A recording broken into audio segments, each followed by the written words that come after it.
أعوذ بالله من الشيطان الرجيم. بسم الله الرحمن الرحيم. ولنبلونكم بشيء من الخوف والجوع ونقص من الأموال والأنفس والثمرات وبشر الصابرين الذين إذا أصابتهم مصيبة قالوا إنا لله وإنا إليه راجعون. صدق الله مولانا العظيم. محترم بھائیو دوستو اور بزرگوں، محرم الحرام کا مہینہ شروع ہو چکا ہے۔ مسلمانوں کا ہجری سن کے اعتبار سے یہ گویا کہ نیا سال ہے، اور اسی میں قریب یوم عاشوراء آنے والا ہے۔ 10ویں محرم جس کو یوم عاشوراء کہا جاتا ہے۔ یوم عاشوراء کو نبی کریم صلی اللہ علیہ وسلم کی بعثت سے پہلے اور دنیا میں آپ کے پیدا ہونے سے پہلے اس دن کو عظمت دی گئی تھی، عزت اور شرافت دی گئی تھی، یعنی پہلے سے یہ دن فضیلت والا دن تھا۔ بعض روایات سے اس دن میں واقع ہونے واقعات کا اشارہ ملتا ہے۔ بعض روایات سند کے اعتبار سے کمزور اور ضعیف بھی ہیں، اور بعض روایتیں ٹھیک ہیں۔ آثار سے، کتابوں سے یہ معلوم ہوتا ہے کہ حق تعالی شانہ نے حضرت آدم علیہ السلام کو اسی دن پیدا فرمایا۔ جنت سے بھی اسی دن نکالے گئے، توبہ بھی اسی دن قبول ہوئی۔ حضرت نوح علیہ السلام کی کشتی کو چودی پہاڑ پر اسی دن ٹھہرایا گیا۔ بعض حضرات یہ بھی نقل فرماتے ہیں کہ حضرت ایوب علیہ السلام کو اپنی بیماری سے شفا بھی اسی دن ملی۔ حضرت ابراہیم خلیل اللہ کو نمرود کی آگ سے نجات بھی اسی دن عطا ہوئی۔ حضرت موسیٰ علیہ السلام اور آپ کے ساتھ جو آپ کے فرمانبرداروں کا لشکر تھا، اس کو بھی اللہ تعالیٰ نے فرعون اور اس کے ظالم لشکر سے نجات عطا فرمائی، اور ان کے مقابلے میں فرعون کو اور اس کے لشکریوں کو اللہ تعالیٰ نے غرق کر دیا، ڈبو دیا۔ اہم واقعات اس دن میں رونما ہوئے، ظاہر ہوئے، اور فضیلت پہلے سے اس طرح حاصل تھی کہ اہل مکہ عاشوراء کا روزہ رکھا کرتے تھے۔ نبی کریم صلی اللہ علیہ وسلم اور آپ کے صحابہ کے بھی یہ معمول معلوم ہوتا ہے کہ آپ بھی روزہ رکھتے تھے۔ مدینہ منورہ تشریف آوری تھی، یہاں پر آپ نے یہود کو دیکھا کہ وہ روزہ رکھتے ہیں، پوچھا کہ یہ کیوں روزہ رکھتے ہیں؟ معلوم ہوا کہ اس لیے روزہ رکھتے ہیں تو وہ کہتے ہیں کہ اللہ تعالیٰ نے حضرت موسیٰ علیہ السلام کو اس دن فرعون اور اس کے لشکر سے نجات عطا فرمائی۔ اس کے شکرانے میں، اس کی خوشی میں وہ روزہ رکھتے ہیں۔ نبی کریم صلی اللہ علیہ وسلم نے ارشاد فرمایا کہ اگر وہ اس خوشی میں روزہ رکھتے ہیں تو ہم اس کے زیادہ لائق ہیں کہ ہم روزہ رکھیں۔ اور اس کے بعد آپ صلی اللہ علیہ وسلم نے 10ویں محرم کا روزہ رکھا، صحابہ کو ترغیب دی۔ پھر جب آپ نے دیکھا کہ یہود کے ساتھ مشابہت ہوتی ہے، یہود بھی ایک روزہ رکھتے ہیں، تو آپ نے یہ بھی ارشاد فرمایا کہ اگر آئندہ سال میں زندہ رہا تو میں 2 روزے رکھوں گا، تاکہ یہود کی عبادت میں بھی مشابہت نہ ہو۔ یہ 10ویں محرم عاشوراء کا دن، جس کی فضیلت میں عام طور پر 2 چیزیں بیان کی جاتی ہیں۔ روزہ رکھنا ایک مسنون ہے، اس میں تو کوئی اختلاف نہیں۔ بخاری شریف کی روایت میں ہے کہ عاشوراء کا روزہ نبی کریم صلی اللہ علیہ وسلم اور آپ کے صحابہ رکھتے تھے، اور مشابہت سے بچنے کے لیے ایک دن کا روزہ اور رکھتے تھے، 9ویں یا 10ویں محرم یا 10 اور 11 محرم کو۔ بعض کے علماء نے یہ لکھا ہے اس زمانے میں یہود کی یہ عادت تھی کہ وہ صرف 10ویں محرم کا روزہ رکھتے تھے. اس دور کے یہود روزہ ہی نہیں رکھتے ہیں، لہذا اگر اس زمانے میں کوئی آدمی ایک روزہ بھی رکھ لے تو اس کو مکروہ نہیں قرار دیتے. اس کا قطعاً یہ مطلب نہیں ہے کہ جو ہمیشہ 2 روزے رکھتے تھے وہ بھی ایک پر آ جائے. عبادت کی شان تو یہ ہے کہ اس میں بڑھنا چاہیے. 2 روزے ہمیشہ رکھتے تھے، ماشاءاللہ اس سال بھی 2 روزے رکھیں گے، یا تو 90 10ویں یا 10ویں 11ویں. لیکن اگر کسی نے ایک بھی رکھ لیا تو جو کراہت پہلے تھی، جو سبب تھا، اب وہ سبب باقی نہیں رہا، کراہت باقی نہیں رہی. تو ایک تو روزے کا اہتمام. بعض روایات سے جس کی سند میں کلام ہے، ضعیف ہے، یہ بھی معلوم ہوتا ہے کہ عاشورہ کے دن میں آدمی اپنے اہل و عیال پر خرچ میں، کھانے پینے میں وسعت سے کام لے تو اللہ تعالیٰ سال بھر اطمینان سے، عافیت سے، اپنی نعمتوں سے مالا مال فرمائیں گے، بہتر سے بہتر کھانا کھلائیں گے. بعض اکابر بزرگوں سے یہ بات منقول ہے کہ ہم نے اس حدیث پر عمل کیا اور 1-2 سال نہیں، 40 سال عمل کیا اور ہم نے اس کو مجرب پایا کہ جب بھی 10ویں محرم کا دن آتا تھا، کھانے پینے میں ہم اپنے اولاد پر، اپنے گھر والوں پر وسعت کرتے تھے. اللہ نے اس کی وجہ سے، اس فضیلت، اس برکت سے اللہ تعالیٰ سال بھر بہترین کھانا کھلاتا. یہ بھی ہونا چاہیے. اب وسعت کا کیا مطلب ہے؟ وسعت کا مطلب یہ ہے کہ آدمی روزانہ جو کھانا کھاتا ہے اس سے بڑھیا کھاتا ہے. روزانہ جتنا کھانا ہے اس سے کوئی آئٹم بڑھا دے. اب تو ماشاءاللہ اللہ کا فضل ہے، روزانہ ہی آئٹم، روزانہ ہی نعمتیں ہیں. لہذا اگر اس میں بڑھوتری نہیں ہو سکتی ہے تو پھر کم سے کم شربت وغیرہ میں، جوس وغیرہ میں بڑھوتری، پینے کی چیزوں میں بڑھوتری کر دے. تو جو کھانا روزہ پکتا ہے وہ کوئی اچھے قسم کا کھانا پکا دے، اور جتنا پکتا ہے اس سے کچھ زیادہ قسم کا پکا دے. تو یہ بڑھوتری اور وسعت ہے. اگر اس حدیث پر عمل کرتے ہوئے کسی نے کیا تو بزرگوں کا بھی تجربہ ہے کہ انشاءاللہ اس کے گھر میں کھانے پینے میں سال بھر وسعت رہے گی. شریعت کتنا بڑھیا دین ہے، کتنا عمدہ مذہب ہے. آدمی اپنے کھانے میں کھانے کی آئٹم کو بڑھا دے، اپنے گھر والوں پر وسعت کا معاملہ کرے، اور اس پر اللہ کی طرف سے انعام یہ ہے کہ پورا سال بہتر کھانے کی بشارت دی جا رہی ہے کہ پورا سال اللہ تعالیٰ بہترین کھلائیں گے. تو کھانا ہم کھائے، اپنے لیے بڑھائے، اپنے اہل و عیال کے لیے بڑھائے، اور اس کے بعد اللہ کی طرف سے نوازش کا یہ معاملہ ہے. تو اگر اس کا بھی اہتمام کر لیا جائے آسانی سے تو بہت اچھی ہے. لیکن اس کا مطلب یہ نہیں کہ قرض کر لیا جائے، بھیک مانگ لی جائے اور بہت سارا انتظام کر لیا جائے. یہ ہمارے بعض بزرگوں کے مطابق یہ بھی سنا کہ ایسے موقع پر وہ اپنے بستی والے، محلے والے کے چند افراد کو دعوت بھی دیتے تھے، اور غربا کا خاص خیال رکھتے تھے کہ بعض غربا کو اس موقع پر دعوت کی اور کھانے میں شریک کر دیا. تو اگر اللہ توفیق دے کسی صاحب مال کو، صاحب دل کو، اس لیے کہ مال کے ساتھ سخاوت ضروری نہیں ہے، دل کے ساتھ سخاوت ہے.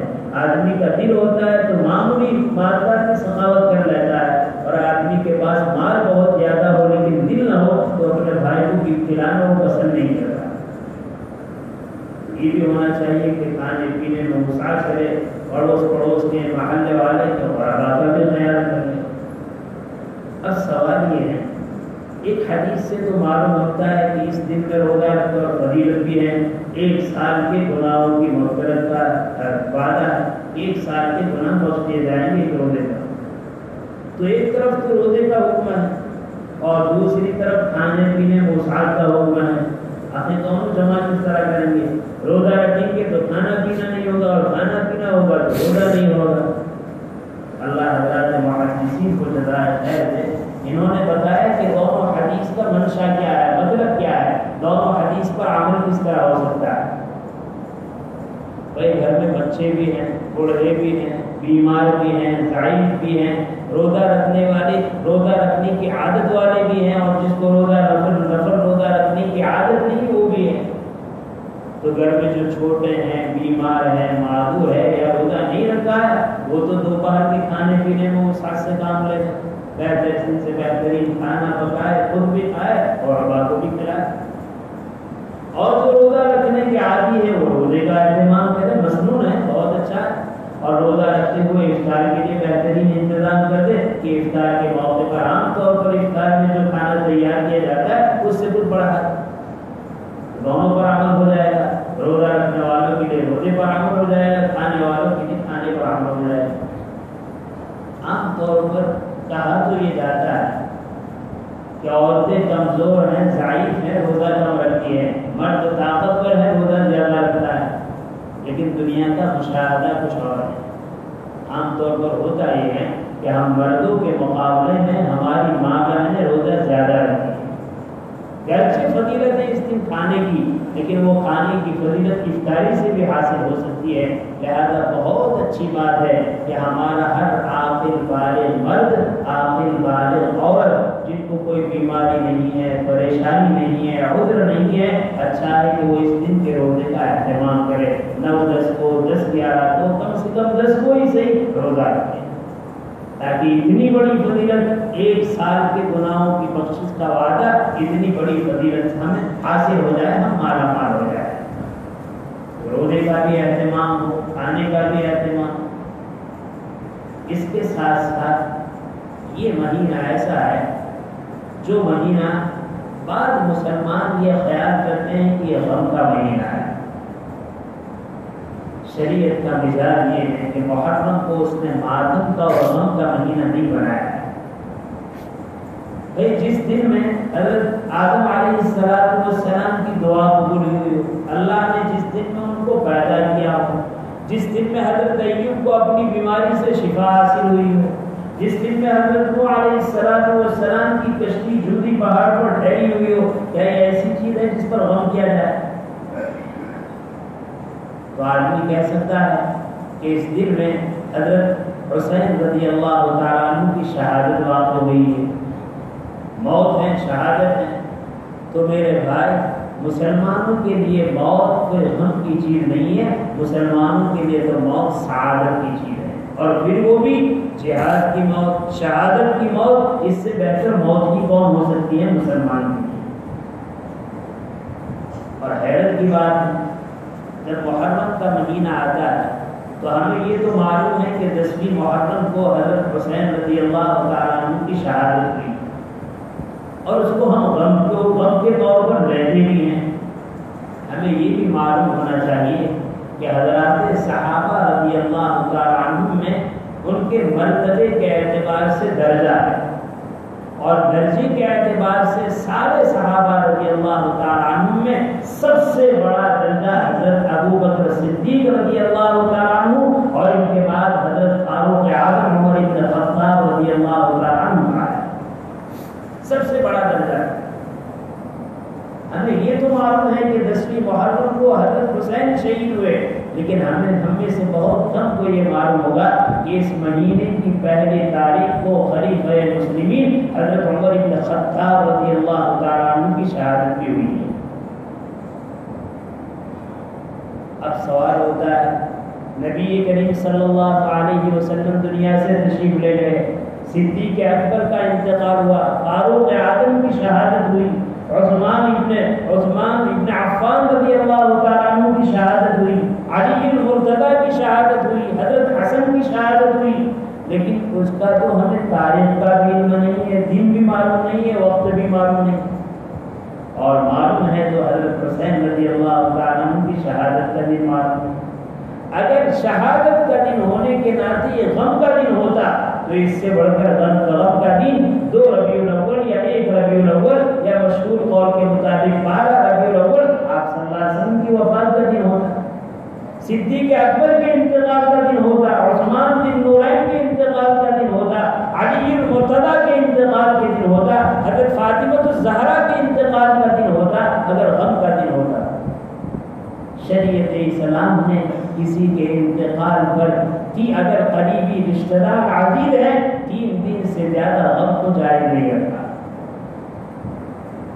اور حضرت حضرت حسین رضی اللہ تعالیٰ وہ تو میدان کربلا میں ہیں، اللہ کے حکم کے مطیع اور فرما بردار ہیں، اور اللہ کے راستے میں اللہ کی خوشنودی کے لیے اپنے سر کا اور اپنی جان کا نذرانہ پیش کرتے ہیں اور شہادت کا جام نوش فرماتے ہیں۔ اس سے بڑھ کر سعادت اور اس سے بڑھ کر فضیلت اور کیا ہو سکتی ہے؟ معلوم کچھ دار میں کھانا ہے کہ نبی کریم صلی اللہ علیہ وسلم کی موت کو تو اتنا غم نہیں منایا گیا، اور کیا کہتے ہیں اس کو؟ مولد النبی، میلاد النبی، وفات النبی نہیں کہتے، اس کو تو چھپا دیا، اور یہاں ہے وفات اور شہادت یوم حسین، لیکن اس کو اتنا اجاگر کیا کہ ہم حقائق کو بھول گئے۔ لیکن پھر تو قربان جائے، شریعت اسلام دین فطرت ہے، انسان کی جو طبیعت ہے اس طبیعت کا پورا لحاظ حق تعالی شانہ نے مذہب اسلام میں رکھا ہے۔ اسی لیے ہر آدمی بالکل خالی دہن ہو کر یہ غور کرے گا، اسلام کا کوئی بھی حکم اس کو عقل کے خلاف نظر نہیں آئے گا، طبیعت کے خلاف نظر نہیں آئے گا۔ ہاں طبیعت میں فتور ہو، عقل میں خرابی ہو تو اور چیز ہے۔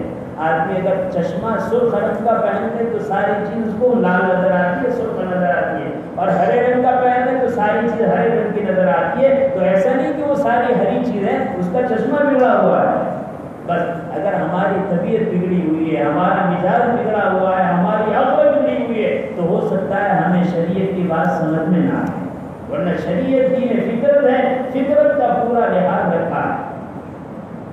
ممکن ہے اللہ کے بعد بندے ایسے ہو، خود نبی کریم صلی اللہ علیہ وسلم کی تعلیم یہ ہے کہ ایک ایمان والے کا ایمان اہل بیت سے محبت، یعنی اہل بیت سے محبت کرنا، نبی کریم صلی اللہ علیہ وسلم کی ذات گرامی سے، آپ کے خاندان سے، آپ کے گھر والوں سے، آپ کے اہل و عیال سے محبت کرنا ایمان کا تقاضا ہے، ایمان کی علامت ہے، ایمان کا جز ہے۔ امام شافعی رحمۃ اللہ علیہ فرماتے ہیں اہل بیت کی محبت نہیں وہ ایمان والا نہیں، اہل بیت کی محبت ایمان کا جز ہے، ایمان کا حصہ ہے۔ ممکن ہے جب ایمان والا ہے اس کے دل میں محبت ہے، حضرت نبی کریم صلی اللہ علیہ وسلم کی، حضرات حسنین کی، حضرت فاطمہ کی، ازواج مطہرات کی، بنات نبی کی، ممکن ہے کہ یہ دن اس کے بعد اس کے کان میں بات پڑے کہ اس دن میں حضرت حسین رضی اللہ تعالیٰ عنہ کی شہادت ہو گئی تھی، اس کو موت کا منظر یاد آئے اور اس کو غم ہونے لگے، فطری چیز ہے، اور اس غم کو شریعت نے ناجائز قرار نہیں دیا ہے۔ باقاعدہ یاد کرنا، مجلس بازی کرنا، غم منانا، یہ تو شریعت میں اس کی اجازت نہیں، لیکن یاد آئے۔ اور آپ صلی اللہ علیہ وسلم کے نواسے کی کیا خصوصیت، ہمارے خاندان میں، ہمارے رشتہ داروں میں، ہمارے باپ دادا پردادا نانا نانی پڑنانی بہت سارے انتقال کر گئے ہیں۔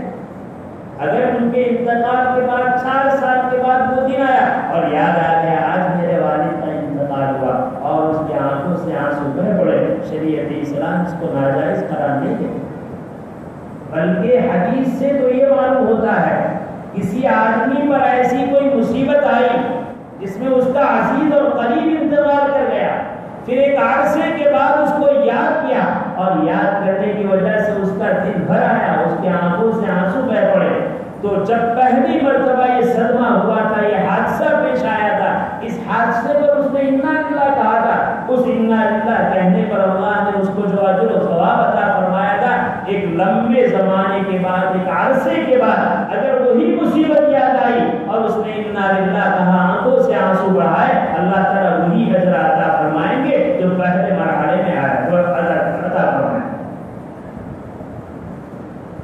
تو اگر 10 محرم کو شہداء کربلا اور حضرت حسین رضی اللہ تعالیٰ عنہ کی شہادت کا واقعہ یاد آ جائے، آنکھوں سے آنسو بہنے لگے اور دل بھر جائے اور آدمی پڑھے انا للہ و انا الیہ راجعون۔ میں عرض کروں گا اس حدیث کی روشنی میں کہ اس وقت میدان کربلا میں جنہوں نے یہ اجر و ثواب حاصل کیا ہوگا، آج مومن اس ثواب کو حاصل کرے گا۔ اللہ کی ذات سے امید ہے وہ اس ثواب سے اس کو مالا مال کرے گا۔ میرے بھائی مجھے عرض کرنا ہے، شریعت دین فطرت ہے اور کسی کے انتقال پر غم ہونا، تکلیف کا ہونا، رنج کا ہونا، یہ فطرت ہے۔ شریعت اسلام فطرت کے خلاف حکم نہیں ہے۔ ہاں لیکن شریعت جامع مکمل ہے، کوئی گوشہ اور کوئی شوشہ ایسا نہیں ہے جہاں شریعت راستہ نہیں دکھلاتا کہ تمہارے لیے راستہ یہاں نہیں ہے۔ ہر موقع پر، ہر جگہ پر مسلمان کو سمجھتا ہے اس کا دین مسجد میں ہے، اس کا دین مدرسے میں ہے، اس کا دین تبلیغ میں ہے، اس کا دین خانقاہ میں ہے۔ خدا کی پاک کی قسم یہ دھوکہ ہے۔ مسلمان کا دین مسجد میں بھی ہے، مسجد سے باہر بھی ہے، مدرسے میں بھی ہے، مدرسے سے باہر بھی ہے، خانقاہ میں بھی ہے، خانقاہ سے باہر بھی ہے، تبلیغ میں بھی ہے، تبلیغ سے باہر بھی ہے۔ وہ دکان میں ہے تو اس کا دین موجود، وہ کھیت میں ہے تو اس کا دین موجود، وہ خوشی میں ہے تو اس کا دین موجود، وہ غمی میں ہو تو اس کا دین موجود، وہ راحت و آرام میں ہے تو اس کا دین موجود، وہ غریبی میں ہے تو اس کا دین موجود، وہ امیری میں ہے تو اس کا دین موجود، وہ اجتماعی خوشی میں ہے تو اس کا دین موجود، وہ اجتماعی غم میں ہے تو اس کا دین موجود۔ شریعت اسلام ہر موقع پر اس کی رہنمائی کرتا ہے۔ جب ہمیں کوئی غم پہنچ جائے، کوئی تکلیف پہنچ جائے تو شریعت اسلام نے صبر کی تعلیم دی ہے۔ اور صبر کی کیسی تعلیم دی ہے؟ اذا اصابتکم مصیبہ قالوا انا للہ و انا الیہ راجعون۔ جب تمہیں کوئی مصیبت پہنچ جائے، عام مصیبت ہے، دنیا کی ہو، دین کی ہو، کسی کی موت کی خبر ہو یا اور کوئی خبر ہو، پڑھو انا للہ و انا الیہ راجعون۔ ہم اللہ کے ہیں، ہمیں اللہ کی طرف جانا ہے۔ اگر ہمارا کوئی بھائی چلا گیا، ہمارا کوئی پیشوا چلا گیا، ہمارا کوئی رہبر چلا گیا، ہمارا کوئی اللہ کا ولی چلا گیا، اسی کا ہے، اسی کی طرف چل بسا۔ آج وہ گیا ہے، کل ہماری باری۔ حضرت یعقوب علیہ السلام کے بیٹوں نے غسلہ کرم سے حضرت یوسف کو لیا اور لینے کے بعد بہت محبت کی حضرت یوسف سے، محبت میں لیا اور لینے کے بعد اس کو کنویں میں ڈال دیا اور آ کر کہنے لگے بھیڑیا آیا اس کو کھا گیا۔ روایتوں میں ہے حضرت یعقوب علیہ السلام کو ایسا غم پہنچا، ایسا غم پہنچا، دل چھلنی ہو گیا ہمارے غم کے اور آنکھوں سے آنسو کی قطار بن گئی۔ لیکن اس موقع پر حضرت یعقوب علیہ السلام نے کیا کہا؟ انی اشکو بثی وحزنی الی اللہ۔ میری پریشانی، میرا غم اللہ کی طرف ہے، اللہ کے علاوہ میں کسی سے کچھ نہیں کہوں گا۔ نہ آپ نے چہرے پر مارا ہے، نہ آپ نے گریبان کو چار کیا ہے، نہ آپ نے تماشا کیا ہے، آپ نے کہا غم پہنچا ہے، میرے رب سب کچھ کرنے والا ہے، میں اپنے غم کا شکوہ اس کے کروں گا۔ حضرت ابراہیم رضی اللہ تعالیٰ نبی کریم صلی اللہ علیہ وسلم کے بیٹے ہیں، روح نکلنے کا وقت قریب ہے۔ آپ صلی اللہ علیہ وسلم اس گھر میں پہنچے، حضرت ابراہیم کو اپنے ہاتھوں لیا، قریب ہے کہ ان کی روح نکل جائے۔ نبی کریم صلی اللہ علیہ وسلم نے دیکھا مارے محبت کے آپ کی آنکھوں سے آنسو بہنے لگے، اور جب روح برباد ہو گئی تو ایک طرف آنسو بہ رہے ہیں اور ایک طرف کہہ رہے ہیں ان العین تدمع والقلب يحزن ولكن لا يقول الا ما يرضى ربنا وانا بفراقك يا ابراہیم لمحزون۔ آنکھوں سے آنسو جاری ہیں، دل زخمی ہے، دل غم زدہ ہے، لیکن زبان سے وہی الفاظ کہیں گے جو ہمارے رب کو پسند ہے۔ آنکھوں میں غم ہے، دلوں میں غم ہے، زبان سے وہ کہیں گے جو ہمارے رب کو پسند ہے۔ وَإِنَّا بِفِرَاقِكَ يَا إِبْرَاهِيمُ لَمَحْزُونُونَ۔ اے ابراہیم تیری جدائی سے ہم غم زدہ ہیں۔ اس کے علاوہ اور کوئی شکوہ نہیں کیا اور کہا تو اللہ سے کہا۔ مومن کا کام ہے اگر کوئی مصیبت آ جائے آنکھوں سے آنسو بہا لے، دل زخمی ہو جائے، لیکن زبان سے نازکہ الفاظ نہیں ہونا چاہیے۔ شریعت اسلام اس کی اجازت نہیں دیتا۔ اسی لیے نبی کریم صلی اللہ علیہ وسلم نے لعنت فرمائی ہے ان عورتوں پر جو میت کی خوبیوں کو بیان کر کے خود بھی روئے اور دوسروں کو بھی رلائے۔ حدیث میں من ضرب الحدود وشق الجیوب ودعوى بدعوة الجاہلیہ لیس منا۔ اس آدمی نے مصیبت کے وقت اپنے چہروں کو مارا اور مصیبت کے وقت اپنے گریبان کو چار کیا اور مصیبت کے وقت زمانہ جاہلیت کی کسی رسم کو ادا کیا، نئی زمین نہ وہ ہمارے طریقے پر نہیں، وہ ہماری جماعت سے نہیں۔ بہت محبت کے ساتھ، بہت درد دل کے ساتھ کہتا ہوں، آج ہم اپنے اسلاف کی تاریخ سے ناواقف ہیں۔ آج ہمیں معلوم نہیں ہے ہمارے اسلاف کون تھے، کیسے تھے۔ آج خدا پاک کی قسم کما مقو ہمیں معلوم نہیں ہے کہ حضرت حسین رضی اللہ تعالیٰ عنہ کا کیا مقام تھا، ان کی علمی کیا شان تھی، ان کا کیا تقویٰ تھا، ان کی کیا سخاوت تھی، ان کا کیا جذبہ ایمانی تھا، ایمان پر جان دینے کا، اللہ کے نام پر جان دینے کا کیسا جذبہ تھا، عبادت کا کیسا ذوق اور شوق تھا۔ میدان کربلا میں بھی وہ اس بات کا اہتمام کیے ہوئے تھے کہ میری وقت کی کوئی نماز فوت ہونے نہ پائے۔ آج حسین کے نام لیوا ہے، لیکن حسین کی تعلیمات سے ہم دور نہیں۔ ہمیں ضرورت اس بات کی ہے ہم اپنے علماء سے معلوم کریں حضرات حسنین کی سیرت کیا ہے، حضرات حسنین کا مقام کیا ہے، حضرات حسنین کو نبی کریم صلی اللہ علیہ وسلم سے کیا محبت ہے۔ اللہ اکبر مستقل موضوع ہے۔ ایسے موقع پر نفس و شیطان نے انہوں نے جو طریقہ بتلایا تھا اس طریقے کو تو ہمیں بھلا دیا، اور جس طریقے سے روکا تھا اس طریقے میں ہمیں مبتلا کر دیا۔ میں آپ سے عرض کروں گا، نبی کریم صلی اللہ علیہ وسلم کے انتقال کے بعد کیا اس طرح ماتمی جلوس صحابہ نے نکالے ہیں، اور صدیق اکبر کے انتقال کے بعد ان کے بعد والوں نے، حضرت علی رضی اللہ تعالیٰ عنہ کی شہادت کے بعد ان کے بیٹے حضرت حسن نے، اور حضرت حسن کی شہادت پر ان کے بھائی حضرت حسین نے، کیا اس طریقے سے کوئی ماتمی جلوس نکالا ہے؟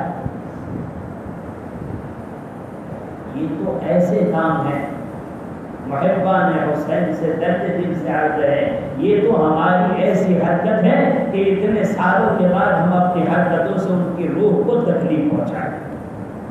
اللہ تعالیٰ ہمیں صحیح سمجھ نصیب فرمائے، سوچنے کی ہمت ہمیں نصیب فرمائے، اور شریعت کے مطابق ہمیں ان دنوں میں کیا کام کرنا ہے ہمیں وہ کام کرنے کی توفیق عطا فرمائے۔ ان دنوں میں اگر ان کی یاد زیادہ ہوتی ہے، قرآن کریم کی کثرت سے تلاوت کی جائے، ذکر و اذکار کیا جائے، اظہار ثواب کیا جائے، ان کو بڑھ کر بخشا جائے، ان کے نام پر ان کی محبت میں نمازوں کو نابود کر دیا، دین کو قربان کر دیا، مرد عورت کی شرم و حیا کو ختم کر دیا، نہ کرنے کی ساری چیزیں ہم کر دیں، اور اس کے بعد کہتے ہیں کہ ہمیں حضرت حسین سے محبت ہے۔ کہیں ایسا نہ ہو کہ کل میدان محشر میں نبی کریم صلی اللہ علیہ وسلم کے سامنے ہمیں لایا جائے، فرشتے دھکے دے دے، نبی کہے یہ میرا امتی ہے، اور فرشتے جواب دے کہ آپ کا امتی ہے، لیکن آپ کے بعد آپ کے طریقے پر چلنے والا نہیں تھا، اس نے تو آپ کے بعد آپ کے طریقے کو چھوڑ کر آپ کے دشمنوں کا طریقہ اختیار کیا تھا۔